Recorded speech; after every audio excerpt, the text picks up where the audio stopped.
Hello and welcome to a special episode of Simply inTAXicating. Today we have moved out of our studio, as you can see, to the India Habitat Center, New Delhi, to bring you special coverage of a book launch. Yes, my friends, this book is on black money, titled It's Raining Black, Chronicles of Black Money, Tax Havens and Policy Response.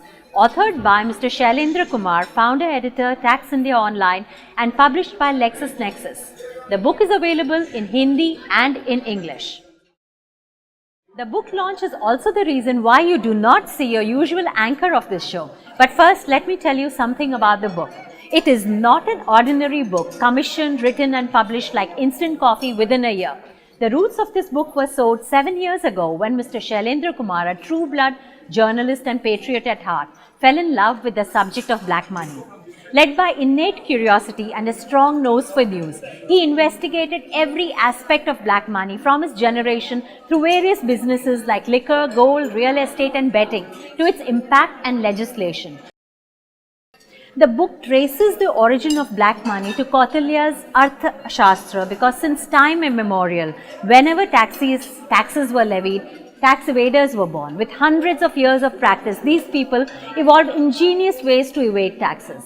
Tax havens were openly created, which began to offer attractive services to lure depositors from around the world. It is shocking that developing countries lose almost 3 times more to tax havens than all the aid they receive per annum. Globally, countries have no choice but to come together and evolve a smarter legal structure to protect the exit of black money. The book traces the global evolution of laws and sentiment against black money over the last 7 years as published in Mr. Shailendra Kumar's weekly column titled Cobweb. Mr. Kumar writes eruditely while wielding his pen lightly to bring alive the entire picture in 70 mm with bright flashes of humor. His articles, like an eagle eye in the sky, encompass the government's lopsided policies or a duty leak or any taxing situation, and then criticize, counsel and cajole the department to stand up and do something. Some articles even persuade and praise the department for good work done. Well, after such compelling prose, the powers that be have moved, and now we have various policy changes and now even a legislation on black money. This book brings you the inside story of the events and the circumstances that has made such legislation inevitable. And in this special episode, we are bringing you visual excerpts from the book launch, presided over by various legal luminaries, specialists in black money investigation, who will launch the English and Hindi version of this book. We also bring you some excerpts from the book. For a significantly large size of the Indian economy, black is beautiful. If we go by the various non-governmental studies and guesstimates, India's black money is as large as close to USD 1 trillion. And the dominant currency for our parallel economy is the untaxed money known as black money. Even as India's 3 leading research institutes are in knots to arrive at some realistic figures of black money generation in the economy and the quantum thereof, the CBI director sprang a surprise by disclosing a concrete figure of USD 500 billion Indian funds parked in tax havens. And lastly, I would like to recommend that India should actively and aggressively identify its major business partners and tie up with their revenue administration for regular exchange of information. Here, the inbuilt scheme of exchange of information under DTAA should be effectively utilized to get an insight into such cross-border transactions. Today we have here experts with us who have decodified black money. Let me welcome you all to the launch of Mr. Shailendra Kumar's book on black money. It's Raining Black. I now invite our Honorable Chief Guest, Justice M B Shah, and our special guests for this evening, Justice Dr. Arijit Pasayat, Dr. Shivkant Jha, and Mr. S.S. Kant to come up on the dais and commence the proceedings for this evening.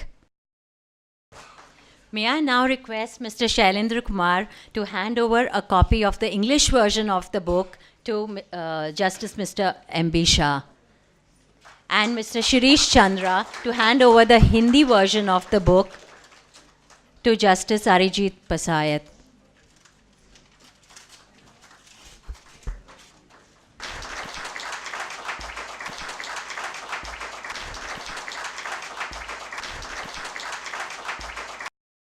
May I now request Justice Mr. M B Shah to address the audience. Justice M B Shah, an additional judge of the Gujarat High Court, became the Chief Justice of Bombay High Court and quickly went on to be appointed as Judge of the Supreme Court of India. He retired, but given his vast spectrum of experience and knowledge, not to mention integrity, he was requested to head the Special Investigation Team on Black Money as chairman. Let us welcome Justice Mr. M B Shah. He has also written the foreword of Mr. Shailendra Kumar's book on black money. Let's welcome him with a round of applause.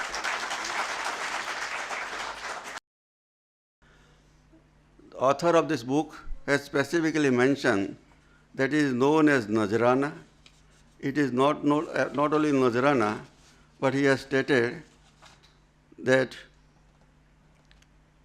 Mehtana, Jabarana, Milkar Churana, and he has rightly stated so, that it's Milkar Churana, those who are in power, they want it, and that is given by Milkar Churana, whatever is they are having, that is to be done. Now, if this is the position, how it can be controlled? Therefore, main purpose would be to control the corruption. Corruption breeds all these things. For giving corruption, unaccounted money is required to be paid. It cannot be paid by check. Therefore, one of the main things which is required to be done is to control corruption. I wish that this book is read occasionally by number of persons at number of stages for seeing that black money is controlled. I wish all success for success rather in seeing that this book is read and read by public at large as well as the concerned officers how to implement it. Wish all the success. I congratulate heartily to Mr. Shailendra Kumar for his efforts. May I now welcome Dr. Justice Arijit Pasayat to address the audience. I'm reminded of what the great Judge Lord Holmes said. He said, I'd like to pay taxes because with it I buy civilization.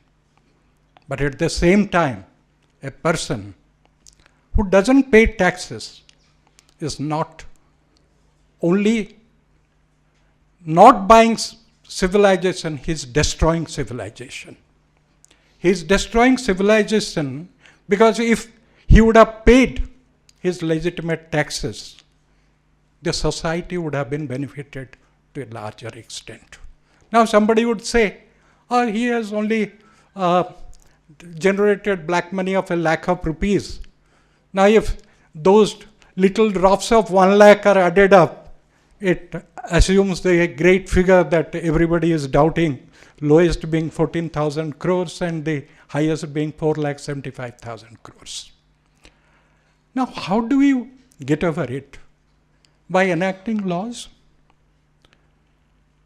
Probably India is the country where the largest number of laws are there.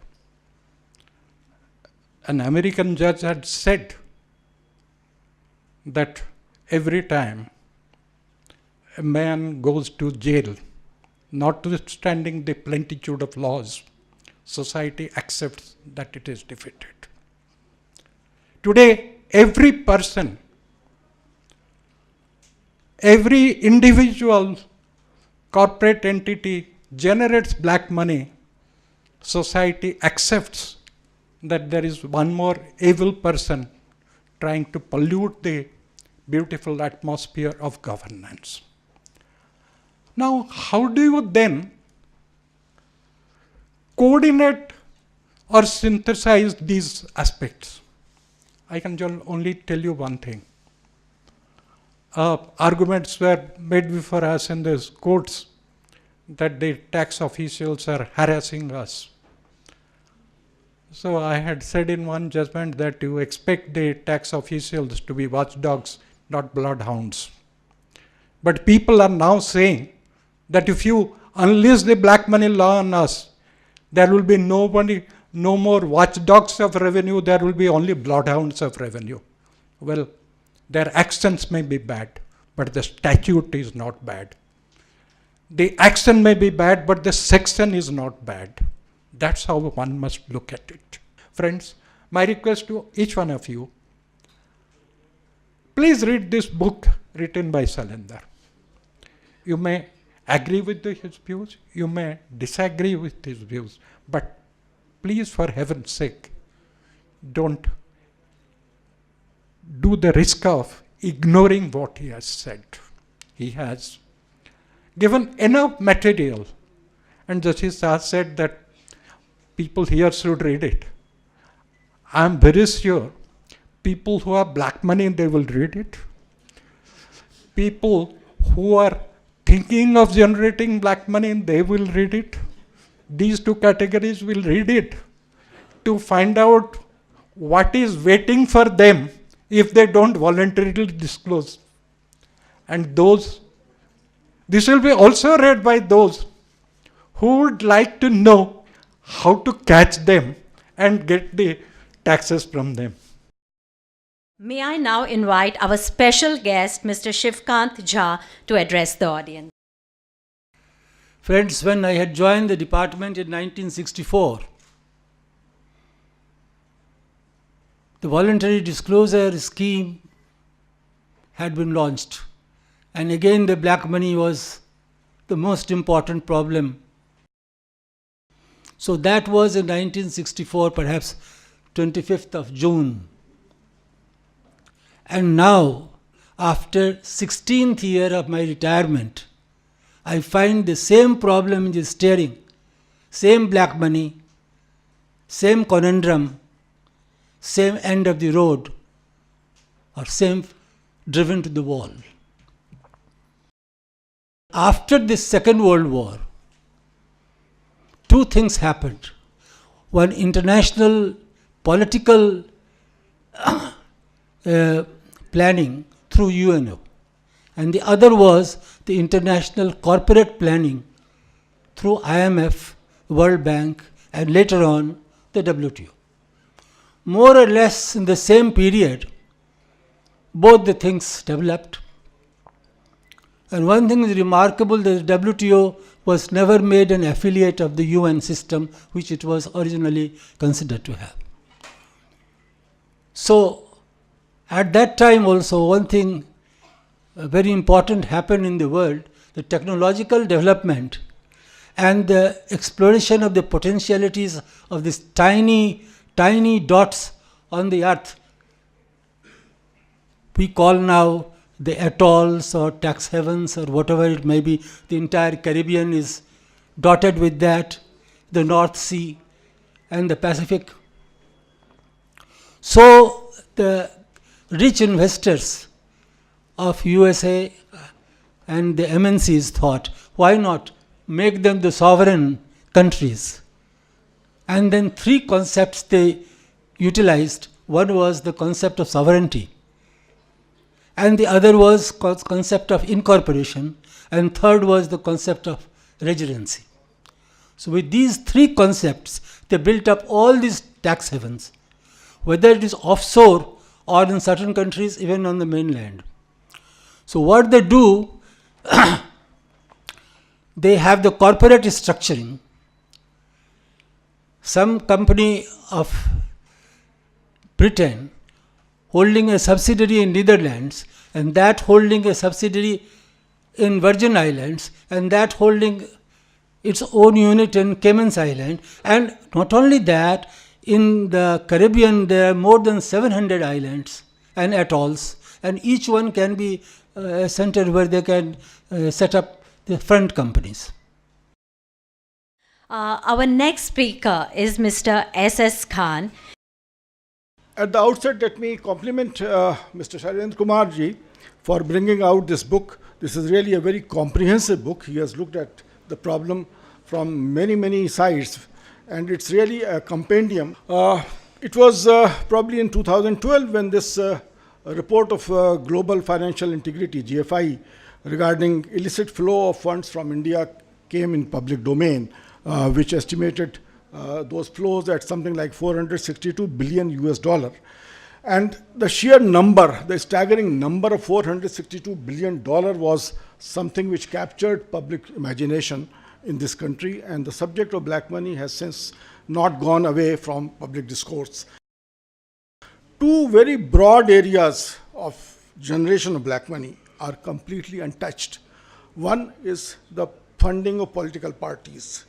Election funding is the gangotri of black money in this country.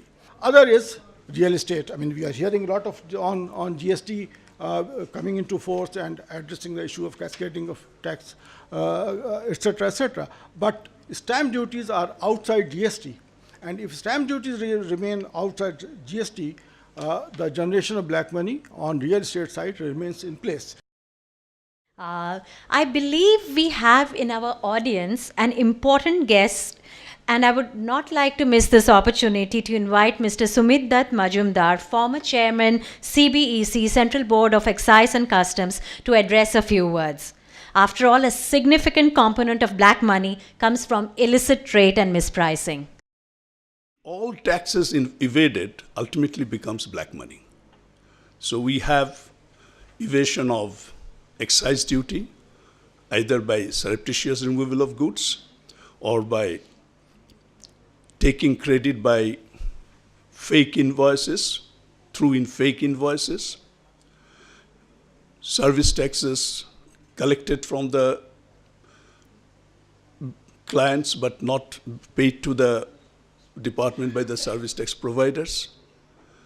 In the customs arena, undervaluation of goods, overvaluation of imported goods where there is rate of duty is very low or nil, overvaluation of exports.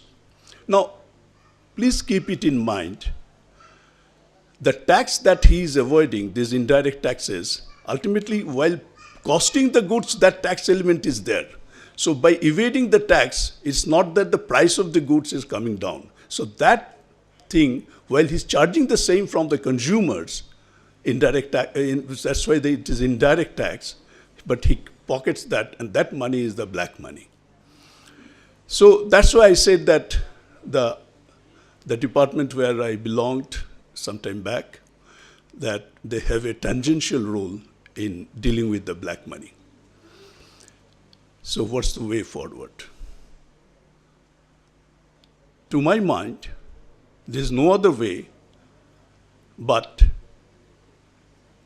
the two sisters, the Department of Income Tax, Direct Taxes, and the Department of Customs Excise, which parted their ways in 1963, they should join their hands in having a systemic exchange of information in a continuous way. The two boards will remain separate, but they will join hands so that there is a 360-degree profiling. And I'm sure once that is done, when there is total exchange of information, I'm sure that downpour of black money will soon, over a period of time, will fizzle out to only a few drizzles. Thank you, Shailendra. Wish you all the best. Let me invite Mr. Vijay Kumar, Editor-in-Chief, Tax India Online, who will now introduce the author, who will tell us about his journey from an editor to an author and his passion for the subject of black money. I think you are not in for a big speech or nothing like that. Permit me to tell you a very small story on this. It was a story written by Jeffrey Archer about 30 years ago. It's about a finance minister. He says about a finance minister of Nigeria, let it be any country, it can be as well India. So the day the finance minister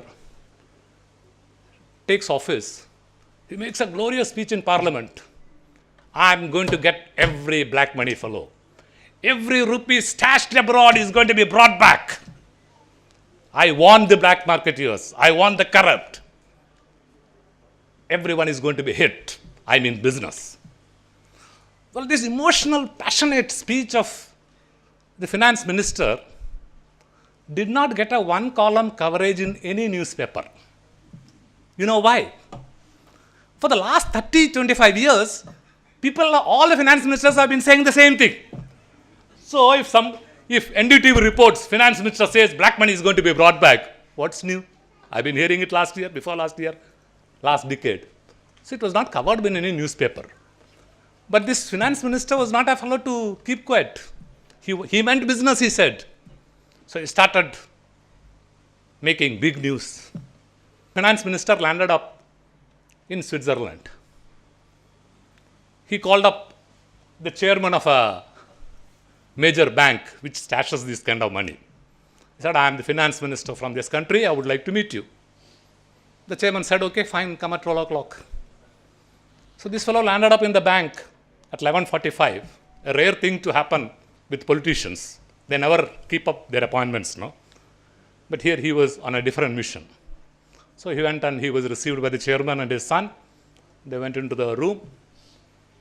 So the finance minister told the chairman, I have the authority of my president that I want to know who are the people from my country having accounts in your bank. The chairman said, very well, sir, but my laws don't allow me to tell you that.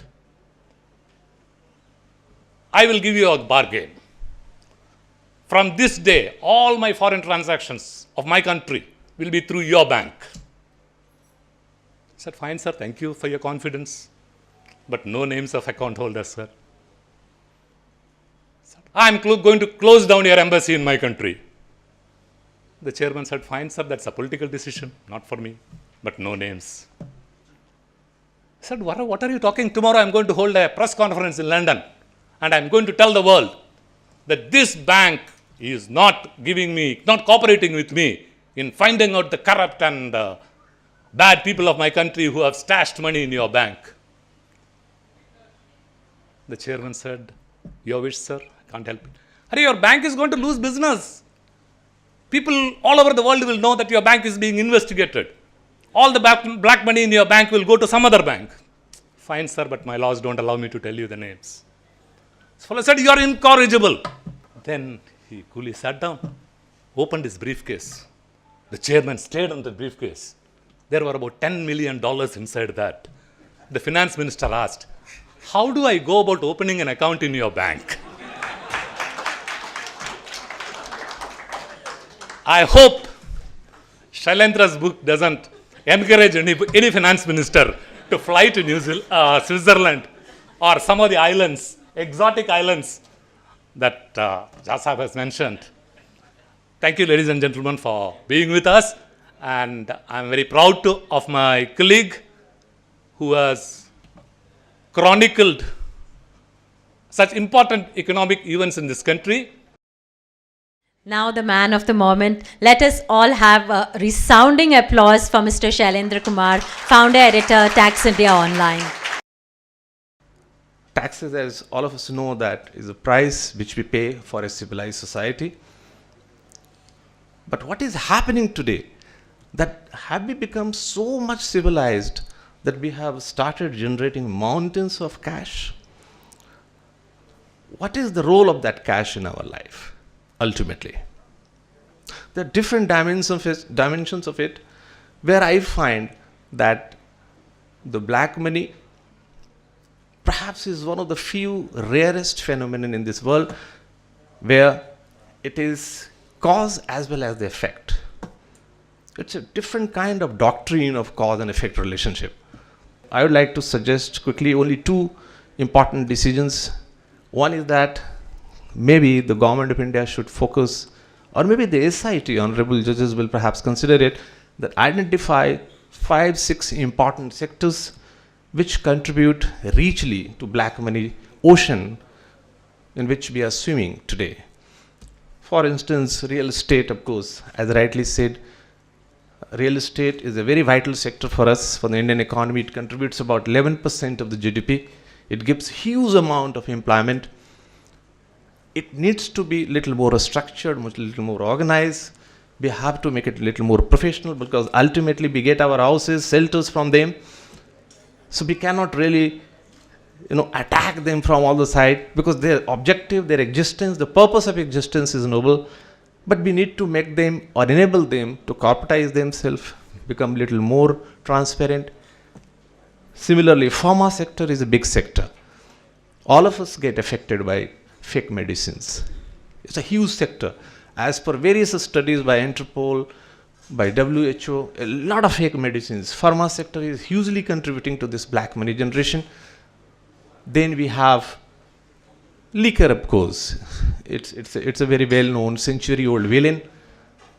Then we have, automotive parts, fake automotive parts. Similarly, lots of sectors where, as rightly, I fully support Mr. Kant's views that India is going to switch over to a new taxation system so far as indirect taxes is concerned. The GST. Unfortunately, we have negotiated a lot of state taxes are going to be a part of the GST, but not stamp duty. Stamp duty is the real villain, which leads to underreporting of or undervaluation of the property and generation of a lot of black money. That is well known to all of us. So that we need a regulator for that. Similarly, for various sectors, tightening of the regulations, and if there need be a new regulator. The most importantly, I feel that the financial inclusion is one tool where we need to focus. Perhaps it will have a mitigating impact on black money generation. Most of us, quite often, we prefer to deal in cash. We believe the urban India, otherwise also the rural India, for instance, or even the second or third tier cities, most of us, we find that the banking services are not available. That financial inclusion part, it can do a long-term benefit to the nation, but every society takes time to undergo a change, and particularly like habits and behavior and character like this. I am very hopeful. The scheme which the Prime Minister recently launched, even if it was partially successful, it was the right step in the right direction, because every society takes centuries to undergo this kind of characteristic change, and the rapid financial inclusion will certainly help and encourage most of us to do and settle our payments through banking services and banking channel. And that's the way, as Mr. Khan rightly said, that when 70%, as per various studies, some of the studies indicate that the quantum of black money is about 90%, or maybe even 110%. We don't know. There is no official figure. Whatever it is, that given the sheer size, it cannot be detected. The punitive measures will not solve the issue. Ultimately, it's a socio-economic behavior, and we have to look at that paradigm. We have to look at the landscape where we are going to encourage people, educate people to undergo this kind of change. So it has been a wonderful journey, and I would like to thank all of you with those few words and for your patient hearing. Thanking you all.